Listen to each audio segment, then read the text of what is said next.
Бүгін қаламыздағы Абай атындағы кітапханада мемлекет және қоғам қайраткері Төлен Тоқтасыновты еске алуға арналған шахматтан турнир өтті. Өткізіліп жатқан бұл іс-шара Вайнақ шешендік ингуштық мәдениет орталығы және Абай облысы шахмат федерациясының қолдауымен, сондай-ақ Төлен Тоқтасынов атындағы қормен бірлесіп ұйымдастырылуда. Турнир шахматшылар үшін үлкен тәжірибе жинақтауға, ойын деңгейін арттыруға және жаңа қарсыластармен танысуға мүмкіндік береді.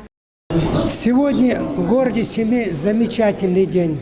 Наш праздник, наша радость. Бүгін Семей қаласында ерекше күн, үлкен қуаныш, үлкен мереке. Біз бүгін Вайнақ шешендік ингуштық мәдениет орталығы және Абай облысы шахмат федерациясы, сондай-ақ Төлен Тоқтасынов атындағы қормен бірлесіп, мемлекет және қоғам қайраткері Төлен Тоқтасыновты еске алуға арналған шахмат турнирін ұйымдастырып жатырмыз. Төлен Қазақстан Республикасы парламенті мәжілісінің экс-депутаты болған, экология және табиғатты пайдалану комитетінің мүшесі, экология депутаттық тобының жетекшісі қызметтерін атқарды. Сонымен қатар, саясаткер Қазақстан демократиялық таңдау қозғалысының құрылтайшыларының бірі болды. Төлен қаламыздағы қоғамдық жұмыстарға белсене қатысты. Мәжілісі парламента, многие организации в городе. Турнирге 38 шахматшы қатысуда. Сондай-ақ жиын барысында әртүрлі әндер шырқалып, Төлен Тоқтасыновтың көзін көрген тұлғалар өз тілектерін білдірді. Хотелось бы поблагодарить Федерацию шахмат области Абай за то, что помнит моего папу.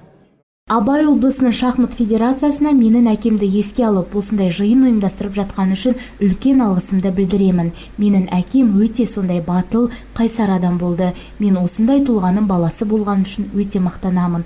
Бүгінгі ұйымдастырылып жатқан турнир ашық түрде және әділ өтеді деп ойлаймын. Қатысушыларға сәттілік тілеймін.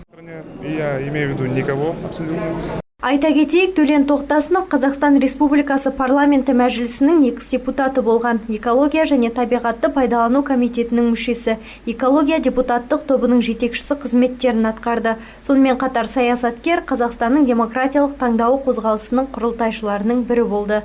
Мақпал Жүнісова, Андрей Асачи, Алишер Абилов, ТВ-6 телеарнасы.